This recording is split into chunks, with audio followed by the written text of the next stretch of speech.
ഒരു വീഡിയോയിലേക്ക് എല്ലാവർക്കും സ്വാഗതം. അപ്പോൾ ഇന്ന് നമ്മളെ കുട്ടി ഒരു പരിശ്രമത്തിലാണ് കേട്ടോ. ഓളൊന്ന് രാവിലെ നടക്കാൻ തുടത്തിയതാണ് ആ പൂച്ചക്കുട്ടിയുടെ പിന്നാലെ.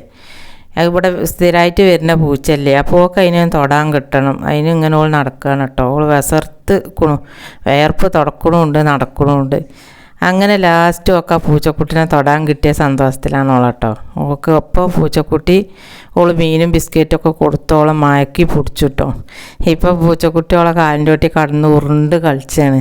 അങ്ങനെ ഇപ്പോൾ ഒരു സമാധാനമൊക്കെ കിട്ടിയപ്പോൾ അവിടെ തിണ്ടത്ത് കയറി ഇരുന്നു കേട്ടോ. അപ്പോൾ ഓളും പൂച്ചയും തന്നെ ഓളെ കാലിൻ്റെ ഒട്ടി കടന്ന് ഇങ്ങനെ നീന്തി കളിച്ചാണ്. ഓളെ കാലിൻ്റെ ഒട്ടിക്ക് ഇങ്ങനെ എഞ്ഞ് വരികയാണ് കേട്ടോ. ഇപ്പം എന്താ ഓൾ തൊടാത്ത വെച്ചിട്ടേ ഓളാണെങ്കിൽ കുഴങ്ങിയിരിക്കുകയാണ്. അങ്ങനെ ഓള് കുഴങ്ങിയിരുന്ന സമയം കൊണ്ട് ഞാൻ കുറച്ച് നേരം പൂച്ചക്കുട്ടീനെ ഒന്ന് കളിപ്പിച്ചു കേട്ടോ. ഞങ്ങൾ രണ്ടാളും കുറച്ച് നേരമൊക്കെ അങ്ങനെ തല്ലുകൂടി കളിച്ചു. ഓള് ഗർഭിണിയാണ് കേട്ടോ. ഓളെ വയറ്റിൽ നിറയെ കുട്ടികളൊക്കെ ഉണ്ട്. അത് അയലോക്കത്തു നിന്ന് ഇവിടുന്ന് വരുന്ന പൂച്ചയാണ്. പിന്നെ നമ്മളെ വീഡിയോക്ക് സപ്പോർട്ടൊക്കെ വളരെ കുറവാട്ടോ. ഞാനൊരു വീഡിയോ ഇട്ടാൽ അതിന് ഒരാൾ പോലും സപ്പോർട്ട് ചിലപ്പോൾ കിട്ടണില്ല കേട്ടോ. അപ്പോൾ ഈ വീഡിയോ നിങ്ങൾ പരമാവധി സപ്പോർട്ട് ചെയ്യാൻ ശ്രമിക്കുക കേട്ടോ. പുതിയൊരു വീഡിയോയുമായി വീണ്ടും കാണാം.